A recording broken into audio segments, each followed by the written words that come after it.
அஸ்ஸலாமு அலைக்கும் வரஹ்மத்துல்லாஹி வபரகாத்து. நண்பர்களே, இன்று நாம் கேட்க போகும் வாக்கியா பக்ரீதுடைய உண்மையான அர்த்தத்தை புரிய வைக்கும்.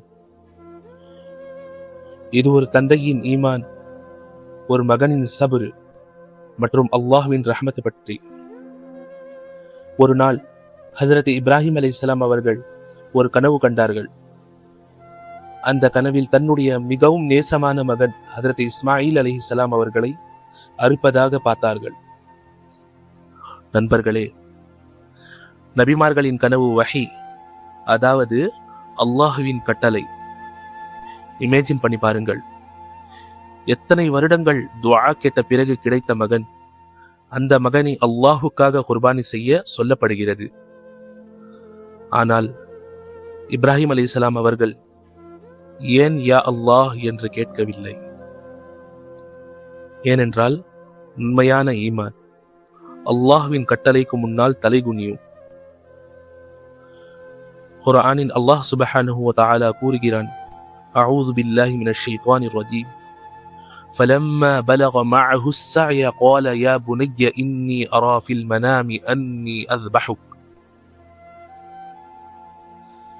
என் அன்பு மகனே, நான் கனவில் உன்னை அறுப்பதாக பார்க்கிறேன். நண்பர்களே,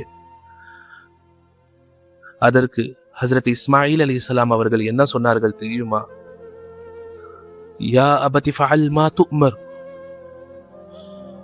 என் அன்பு தந்தையே, அல்லாஹ் உங்களுக்கு கட்டளையிட்டதை செய்யுங்கள். என் அன்பு தந்தையே, அல்லாஹ் உங்களுக்கு கட்டளையிட்டதை செய்யுங்கள். சுப்ஹானல்லாஹ். ஒரு சாதாரண சபர் அல்ல, இது உண்மையான ஈமான். பிறகு ஹஜ்ரத் இப்ராஹிம் அலைஹிஸ்ஸலாம் அவர்கள் தன்னுடைய மகனை கீழே படுக்க வைத்து கண்ணீருடன் குர்பானி செய்ய தயாரானார்கள். அந்த நேரத்தில் அல்லாஹ் ஜிப்ரீல் அலைஹிஸ்ஸலாம் அவர்களை அனுப்பி ஒரு பெரிய ஆட்டை சொர்க்கத்தில் இருந்து அனுப்பினான். ஒரு பெரிய ஆட்டை சொர்க்கத்தில் இருந்து அனுப்பினான். வஃபதைனாஹு பிذبحٍ عظيم. நாம் அவருக்கு பதிலாக ஒரு பெரிய குர்பானியை கொடுத்தோம். நண்பர்களே, பக்ரீத் என்பது சும்மா இறைச்சி வெட்டும் நாள் அல்ல. பக்ரீத் என்பது சும்மா இறைச்சி வெட்டும் நாள் அல்ல. அது அல்லாஹுக்காக சாக்ரிஃபைஸ் செய்யும் நாள், ஈமானை நிரூபிக்கும் நாள், ஏழைகளை நினைக்கும் நாள், நன்றி உணர்வு காட்டும் நாள். நபிகள் நாயகம் ஸல்லல்லாஹு அலைஹி வஸல்லம் அவர்கள் கூறினார்கள், அல்லாஹ் ஒவ்வொரு விஷயத்திலும் கருணை கட்டாயமாக்கி உள்ளான். அதனால் வாயில்லா ஜீவராசிகளுக்கு கஷ்டம் கொடுக்காதீர்கள். அல்லாஹ் உருவாக்கிய உயிர்களை அன்பாக நடத்துங்கள். ஏனெனில் ரஹ்மத் உள்ளவர்களையே அல்லாஹ் நேசிக்கிறான். ஒரு விஷயம் நினைவில் வைத்துக் கொள்ளுங்கள், ஹஜ்ரத் இப்ராஹிம் அலைஹிஸ்ஸலாம் அவர்கள் அல்லாஹுக்காக தன்னுடைய மிகப்பெரிய நேசத்தை விட்டார்கள். அதனால்தான் இன்று உலகம்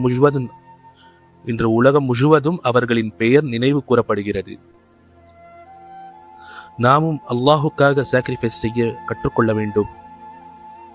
அல்லாஹ் நம் அனைவரின் குர்பானியையும் கபூல் செய்து நம் குடும்பங்களுக்கு பரக்கத் அருள்வானாக. ஆமீன்.